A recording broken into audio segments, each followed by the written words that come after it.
I should have seen the warning signs. At first, it was subtle. A whispered laugh as I walked past a cubicle. Someone pretending to check their emails but staring at me instead. The kind of look that makes your skin crawl, without explanation. Then, little things started happening. A client would call, asking a question I had already answered, implying I hadn't followed through. A coworker would forget to include me in important emails. The office, my office, the place I had trusted for years, started feeling like a minefield. It began with Karen. Karen, who had always smiled sweetly while cutting others down behind closed doors. She had a way of twisting words just enough to make it look like a joke, but just vicious enough to stick. "Oh, I heard someone said you missed the Johnson report deadline," she whispered to another colleague in the break room. Her voice was light, airy, almost innocent, but the sting of it clung to me. I had never missed a deadline in my life. Not once. I tried to brush it off. Really, I did. But whispers turned into sideways glances, side conversations where I could see mouths moving but couldn't hear the words, and emails that were never returned. Even my manager seemed distracted around me, eyes flicking over their glasses, as though evaluating whether I had lost my touch. Then came the rumor, a seed planted so slyly that by the time I heard it, everyone in the department believed it. According to the gossip, I had taken credit for someone else's work, a completely fabricated story. I remember reading the group chat on Slack and feeling my chest tighten. "Did you see what she said at the meeting?" Classic ego trip. And just like that, my reputation, carefully built over years, started to crumble. I couldn't confront everyone individually. It would have looked defensive, like guilt. Instead, I watched and observed. People act differently when they think someone is weak, I realized. And right now, they thought I was weak. It was during the weekly meeting that the real test came. Karen started subtly throwing shade, suggesting that a report I had submitted was a bit too ambitious and might need redoing. There were snickers, polite nods from others, murmured agreements that I could feel like a weight pressing down on my shoulders. I felt it all, the disbelief, the doubt, the quiet judgment. But I didn't react. I stayed calm. I smiled. I made a mental note of every eye roll, every whispered, "She thinks she's the boss," every subtle gesture meant to undermine me. Because I had learned early on that gossip is a weapon, and like any weapon, it could be used against the wielder if you knew the rules. Later that day, I did something I hadn't done before. I started documenting everything. Every interaction, every misrepresented email, every snide remark I could capture without exposing myself. I'd built a timeline, a clear, undeniable record. While they thought they were eroding my credibility, I was quietly building a shield. And that's when I realized the first rule. The office thrives on perception. Reputation isn't about truth. It's about what others believe. If I could control that perception, I could regain control. But I had to be subtle. Too obvious, and they would sense the trap. By the end of the week, Karen had escalated. She started sharing the rumors outside our department, mentioning my name in other teams' Slack channels, implying incompetence. The whispers were no longer quiet. They had become a chorus. And I stayed silent, calm, observing, calculating. I started planting small seeds of truth in subtle ways. A well-worded Slack message clarifying assignment, a client email copied to multiple people showing my work, a spreadsheet that highlighted my contributions without fanfare. Every move was deliberate, invisible, untraceable as a counterattack. By the second week, I noticed cracks in the gossip network. People were looking at each other, hesitant, unsure. Karen, who had been so confident, was becoming sloppy. She assumed I was flustered, defensive, vulnerable. Little did she know, I was learning her patterns, recording inconsistencies, and preparing a strategy that would leave her exposed without ever having to openly confront her. And that's when I saw the first opportunity. During a client meeting, a miscommunication came up, a project Karen had been responsible for. I had documented emails showing who had done what. Calmly, professionally, I presented the facts. No accusation, no drama, just the truth. And the client? They immediately corrected their misunderstanding, apologizing for confusion. not realizing that the error had been Karen's, not mine. I left that meeting with a small, satisfied smile. The first domino had fallen, but the real challenge lay ahead, turning the office gossip, the quiet venom that had targeted me for weeks, into a tool I could use to restore my reputation, and then some. By the start of the third week, the gossip machine had gone into overdrive. Karen had rallied a small group of colleagues around her narrative, and their whispers had become casual observations in meetings, emails, and even during lunch breaks. It wasn't just about me anymore. It was about creating an atmosphere where my competence was questioned without anyone directly saying it. The insidious part? Everyone was complicit, because silence meant agreement. At first, I considered confronting Karen directly. I thought about calling her out in the meeting, demanding she retract the lies. But I quickly realized the problem with confrontation. It puts the accuser on defense, and gossip thrives in chaos. The moment I reacted emotionally, their stories would gain power, framed as proof of my instability. No, if I wanted to survive, I had to play smarter. So I started small, subtle moves, invisible to anyone who wasn't paying attention. I made sure all my emails were professionally worded, copies going to multiple relevant people. I dropped hints of my work in casual conversation, carefully avoiding bragging, letting others witness my competence firsthand. Every document, every report, every client update became a quiet shield. Then came the misstep from Karen herself. Overconfident and smug, she began exaggerating the gossip outside our immediate team. One afternoon, I overheard her speaking to the marketing department, twisting a minor delay on a project I had nothing to do with into proof of my supposed carelessness. She didn't notice I was standing near the coffee machine, pretending to get water. I smiled politely, thanked her for the insight, and walked away. That tiny acknowledgement, without confrontation, was my first small victory. She had no idea she just exposed herself to a broader audience with her lies. I knew the next step had to be careful. Timing was everything. I couldn't expose her too early, or she'd pivot and attack with even more vicious rumors. I needed allies, people who could see through the lies and quietly support me without being branded as my side. I began reaching out to colleagues I trusted, offering help on projects, collaborating on tasks, and letting my reliability shine naturally. Slowly, their perception shifted. Maybe the rumors weren't true. Then the breakthrough came. A high-stakes client project was assigned, one that Karen had volunteered to lead with me assisting. The client requested updates, asking pointed questions about deliverables. Karen, confident in her narrative, began spinning a story that I had failed to complete my portions. Calmly, I presented the documented evidence of my contributions, along with a clear timeline showing how I had met every deadline. The client didn't just accept it. They complimented me on my thoroughness and professionalism. Karen froze, caught in the act. The very people she had convinced of my incompetence now saw firsthand that the gossip was false. It was the first visible crack in her carefully constructed narrative. But I didn't stop there. I knew gossip spreads faster than truth, so I started turning the office chatter into my ally. In casual meetings, I would reference my contributions indirectly, allowing others to see the reality for themselves. I asked clarifying questions in meetings, subtly guiding discussions to include facts that disprove the rumors without explicitly calling anyone out. It was a slow burn, but it was effective. By the end of the week, Karen's allies began questioning her. One by one, they started noticing inconsistencies in her stories. A deadline she claimed I had missed, for example, had been completed perfectly, and a coworker who had observed the project firsthand quietly corrected the misconception. I never asked him to speak up. I let the truth emerge naturally. Even Karen herself started showing signs of stress. The arrogance and confidence that had fueled the gossip were replaced with hesitation. Her emails became more formal.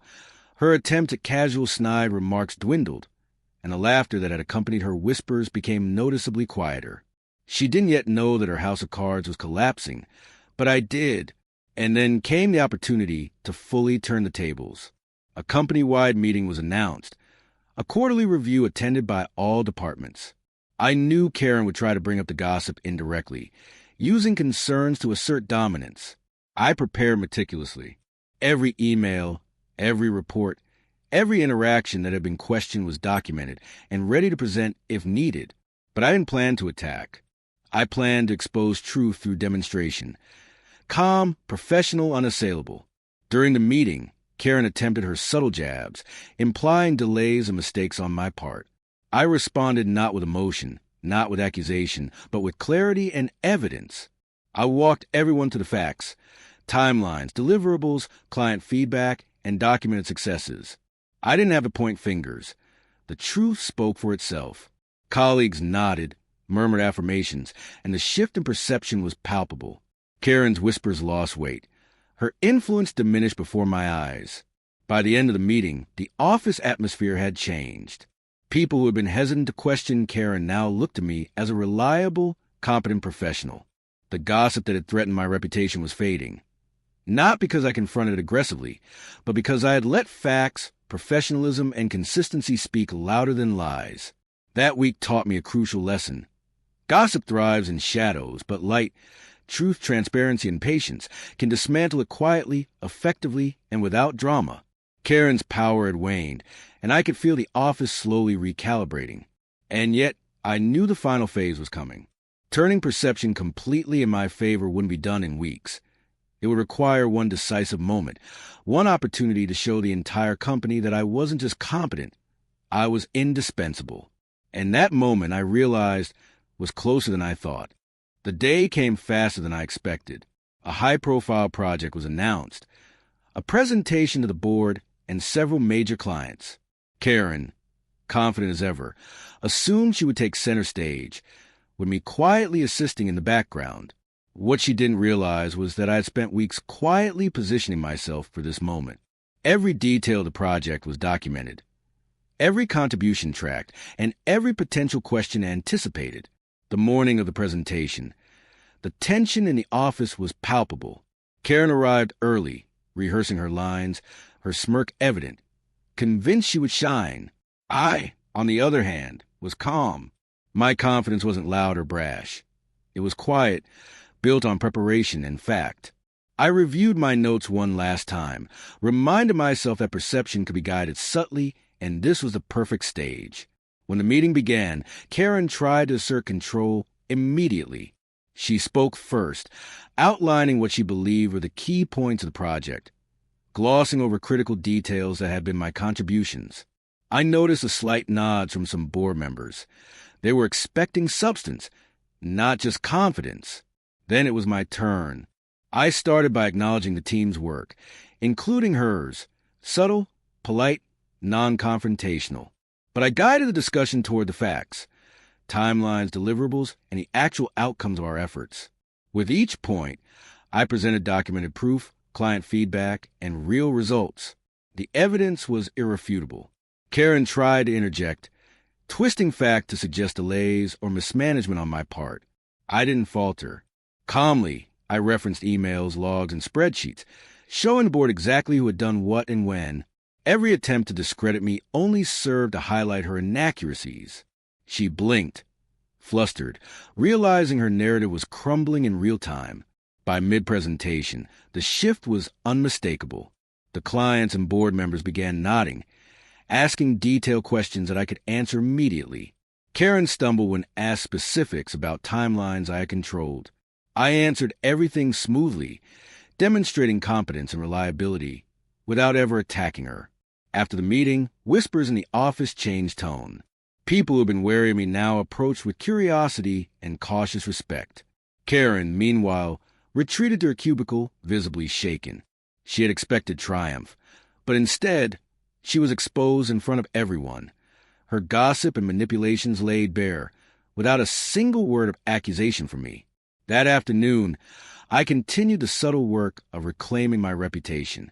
I sent concise, professional updates to stakeholders, copied relevant team members, and allowed my consistent output to speak louder than any rumor. The office began to notice. Deadlines were met, clients were satisfied, and I was handling multiple responsibilities efficiently. Karen's whispers became isolated. Colleagues who had participated in the gossip now avoided her. Some even quietly apologized for doubting me or for repeating false claims. The tide had turned completely, and it happened so smoothly that no one could accuse me of sabotage or vengeance.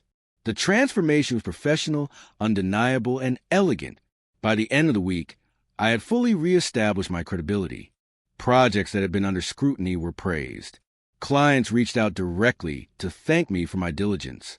Even upper management, who had initially been hesitant, now recognized my leadership and reliability. Karen's influence was gone. She was relegated to whispers of her own making. But the most satisfying part wasn't the recognition. It was a realization that gossip, which had threatened to destroy me, had become the very tool that demonstrated my resilience and skill. By staying calm, documenting facts, and strategically presenting truth, I had turned a weapon aimed at me into a showcase of my professionalism. The office dynamics had shifted. Where fear and speculation once dominated, competence and transparency now held sway. People who had doubted me began seeking guidance, collaboration, and advice. My reputation was not only restored but enhanced. That week, I finally understood the full power of patience and strategy. Gossip can move fast, but truth is indestructible when presented carefully. The final phase was about maintaining this advantage, solidifying relationships, and ensuring that no one could easily undermine me again. The subtle lessons were clear. Never react impulsively, document diligently, and allow facts to do the talking. Karma doesn't need to be forced. It works through observation, timing, and precision. I had turned whispers and lies into proof of competence, and the results were undeniable. And yet, even as I enjoyed the newfound respect and influence, I knew the office still held challenges. There would always be someone ready to test boundaries, to spread rumors, or to challenge perception. But now, I had the tools, the experience, and the confidence to meet them head-on. The gossip that almost destroyed me had become my teacher, and I had learned its lessons perfectly. The final act began quietly, almost imperceptibly. Karen had retreated into herself after the presentation, her confidence shattered but her cunning still intact. I knew better than to assume she would quietly disappear. People like her always look for one last chance to regain control. My goal was simple. Let her make the next move while I stayed calm, collected, and in full command of the facts. It started with a small mistake. Well, technically, it wasn't mine at all. A minor deadline on a joint project slipped because Karen had delegated poorly. She tried to spin it as if I had failed to execute my part. But I had meticulously documented every step, every email, and every deliverable. Instead of calling her out immediately, I presented a concise summary of the project to management and clients, highlighting the accurate timeline of contributions. The truth, once again, spoke louder than rumors. The office watched quietly. Karen's attempt to whisper, manipulate, and gaslight had become clumsy and obvious. Every colleague who had once spread gossip or hesitated to trust me now witnessed the pattern. I was consistent, professional, reliable. She was inconsistent, defensive, and visibly flustered. Even the subtle eye roll she used to wield as power now worked against her, signaling insecurity to everyone around. By midweek, I had gained a subtle but unmistakable influence in the office. Colleagues began seeking my opinion in meetings, sharing credit with me voluntarily, and acknowledging my contributions openly. Karen's attempt to control faltered further. With every factual correction, I made without accusation. My reputation had evolved beyond simply surviving gossip. It had become bulletproof. Then came the turning point. A major client requested a comprehensive review of all projects involving our team. This was the opportunity to expose patterns of mismanagement without direct confrontation. I compiled clear, detailed reports showing precisely who had handled each deliverable, timelines, and client feedback. When management reviewed it, Karen's attempts to manipulate perceptions were revealed. The consequences were immediate. Management, previously unaware of the full scope of her influence, quietly reassessed team dynamics. Karen, who had been trying to maintain control through subtle whispers and half-truths, found herself increasingly isolated. Former allies, seeing her repeated failures and the factual evidence of her manipulation, stopped supporting her. Meanwhile, my credibility soared. Clients requested my input on projects directly, praising my thoroughness and clarity. Colleagues, once hesitant or wary, began collaborating with me willingly. citing my reliability. The office that had once whispered about my competence now recognized me as a central figure in project success. Even more satisfying was Karen's realization. One afternoon, I overheard her on the phone, attempting to spin another minor incident, only to be contradicted by a client directly citing my documented contributions. Her voice faltered, her confidence shattered. The gossip network she had built crumbled under the weight of transparency and preparation. By the end of the month, the office had shifted dramatically. Gossip no longer held power. Facts, reliability, and calm professionalism had become the currency of influence. Karen, once a figure of fear and manipulation, had become a cautionary tale whispered privately by others. I had not humiliated her publicly. There was no drama, no spectacle, but her downfall was complete. I had learned a profound lesson. Power in the workplace is often tied to perception, but perception can be guided by truth and consistency. By staying calm, documenting meticulously, and strategically letting facts speak, I turned what could have been a career-ending narrative into a demonstration of resilience and skill. The office, once a hostile landscape of whispers and hidden agendas, became a place where my professionalism set the standard. Colleagues respected me not out of fear, but because they had witnessed competence and integrity triumph over manipulation. And the final reward wasn't just restored reputation. It was empowerment. I no longer feared gossip. I no longer worried about false narratives. I had learned to navigate the subtle, treacherous currents of office politics with clarity and patience, turning potential disasters into opportunities to shine. Looking back, I realized that the gossip that had once threatened to destroy me had actually strengthened me. It forced me to be observant, meticulous, and strategic. It forced me to communicate clearly, document thoroughly, and act with integrity. What began as a personal attack became a proving ground, and I had emerged not only unscathed, but stronger, more respected, and undeniably in control of my professional narrative. So, if you ever find yourself the target of office gossip, remember, calm, clarity, and careful documentation are your allies. Let the whispers come. They only reveal the weaknesses of those who spread them. And when the time is right, allow the facts to speak, the truth to shine, and watch as the tables turn quietly, elegantly, and irreversibly. Your reputation is yours to protect. And sometimes, the best way to do it is to turn the chaos around without making a sound.